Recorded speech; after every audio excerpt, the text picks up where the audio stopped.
Olá, está no ar mais uma edição do Boa Vontade Entrevista. E hoje você vai conhecer um pouco da vida e da obra do escritor, crítico literário, tradutor Paulo Leminski, que foi um dos mais expressivos poetas de sua geração.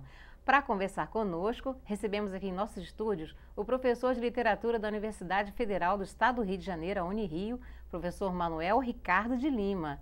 Tudo bem, professor? Tudo Que bem. prazer recebê-lo aqui na Boa Vontade TV. Prazer meu. Muito E obrigado Leminski, pelo né, convite. apesar de ter nos deixado tão novo, né, tão jovem, né, Muito continua jovem. a ser muito influência nas gerações dos poetas, né, professor? Sim, sim. O Leminski faleceu aos 44 anos.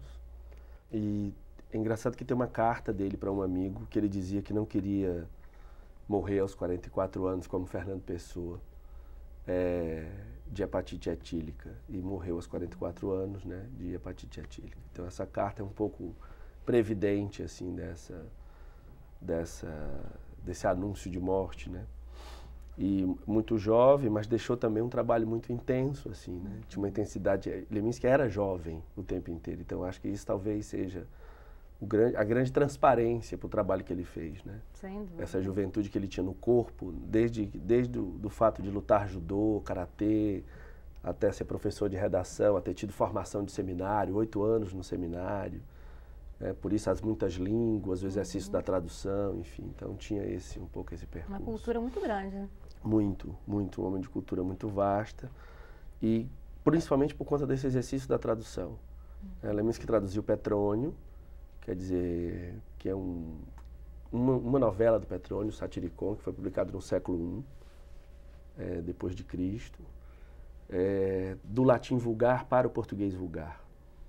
E só para te dar uma referência, assim, depois traduziu James Joyce, né, do inglês vulgar falado na rua de Dublin para o nosso português vulgar falado na rua no Brasil. Então, assim, Nossa. só para te dar uma referência um pouco desse exercício de tradução de cultura do Leminski. E sempre experimentando coisas novas, Sim, na verdade. sempre experimentando coisas novas, né? Por isso esse passeio também pelo trabalho, né? Se nós imaginarmos, quer dizer, o Leminski publica o primeiro livro em 75, que é o Catatal, que é uma novela, um romance. Ele chama de romance, ideia e invenção, só para você ter um prisma disso. Então, Leminski faz todo um jogo mesmo de inversão entre a situação e a circunstância do colonizado e do colonizador, né?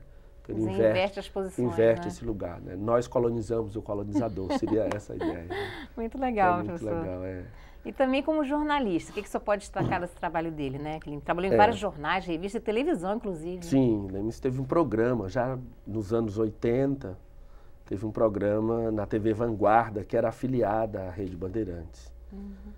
Que era um programa de poesia, mas também de de experiências na rua, de arte, enfim. Era um programa divertido. Foram poucos, mas existiu o programa. E o Leminski tinha uma atuação muito grande também, porque ele foi redator publicitário. E naquela época, já nos anos 80, Leminski morreu em 89. Então, nos anos 80, ele teve uma atuação muito grande em alguns veículos de comunicação. Ele escreveu muito para a Folha de São Paulo e escreveu muito para a Veja. Ele falava muito de poesia, de literatura, basicamente eram textos, outros assuntos. eram resenhas ou textos críticos, né, que foram reunidos, alguns deles, nesse livrinho, Anseios Crípticos, volumes 1 e 2, que depois, agora, há uns 2, 3 anos, a editora da Unicamp lançou um volume só. Os 2 volumes de Anseios Críticos estão reunidos no volume só, que são esses textos do Leminski que foram publicados assim, dessa forma. Então, são textos muito curtos, né, em que normalmente ele comenta algum desses autores que lhe interessavam muito, né? E crônicas também? E aí tinha essa aventura mesmo com o ensaio, com a crônica, com o texto com o comentário, podemos dizer assim, né? O que, de certo modo, ele também fazia na poesia dele, né? Mas ele transitava por diversas áreas mesmo, Diversas né? áreas, E essa experiência com a publicidade, acho que foi, de certo modo, foi muito rica para o Leminski. Porque, primeiro, lhe dava sustento financeiro, né? Quer dizer, para poder se manter, a publicidade lhe dava isso. Ele vivia em Curitiba, uma cidade que nós podemos imaginar nos anos 60, 70. Quer dizer, Curitiba foi uma cidade que foi, de fato, organizada nos anos 40.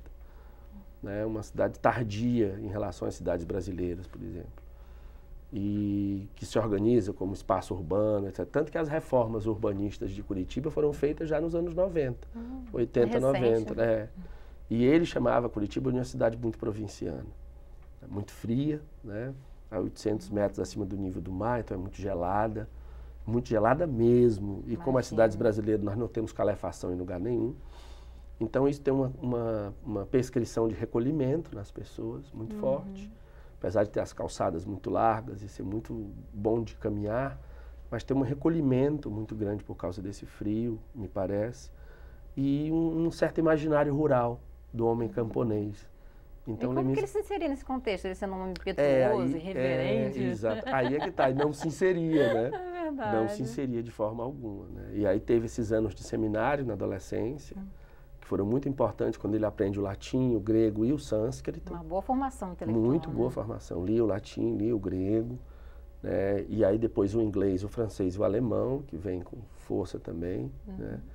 E as experiências, assim, muito particulares de tentar entender e ler o japonês. Nossa. Né? Por causa de um poeta da Alta Idade Média japonesa, o Matsuo Basho, e que ele queria, porque queria ler e entender o Zen, porque aí são as experiências do Leminski já com o Zen, a prática do Zen budismo, e a tentativa de traduzir Basho. Né? E isso levou a fazer o curso de japonês? Não, ele estudava autodidaticamente, digamos assim, né? Do verbo de modo. Né? E este autodidaticamente é muito impressionante, porque o Leminski sempre leva isso à prática. Né? Então, por isso o judô, por isso o karatê, que são as práticas dos dos, né? O karatê dojo, enfim, dos caminhos do Zen. Então, a relação com o poema passa por uma prática sempre, nunca é uma coisa que estaria separada. Ah, isso aqui é o poema. Sempre tem um método experimental. Isso aqui é a literatura e aqui a vida fica apartada disso. Não, isso é esta relação sempre se deu, né? As pessoas acham que isso é das vanguardas, que as vanguardas que teriam reunido esta relação entre arte e vida, mas isso não é. Se pensarmos em Cervantes, né? Se pensarmos em Baudelaire, se pensarmos em Camões, outro dia eu vi um programa de vocês sobre o Camões, quer dizer, isso já está relacionado, quer dizer, isso não está separado. É né? verdade. Se você imaginar Camões, todo o poema, todos os Lusíadas, está vinculado à sua experiência de vida, como navegador, como coisas português, que ele vivenciou mesmo, né? Na cidade, as experiências nas tabernas, enfim. Então, essa relação nunca está separada. Né? Então, o Leminski, eu acho que só leva isso ao limite das últimas consequências. Né? Por isso, me parece também a vida tão abreviada. Certo, professor. A gente vai continuar no próximo bloco, ok? Tá bem, tá ótimo. Hoje estamos acompanhando com o professor de literatura da Universidade Federal do Estado do Rio de Janeiro, Manuel Ricardo de Lima, a vida e a obra de Paulo Leminski, um ícone da poesia que transitava em várias artes e profissões. Voltamos em instantes aqui pela Boa Vontade TV. Até já!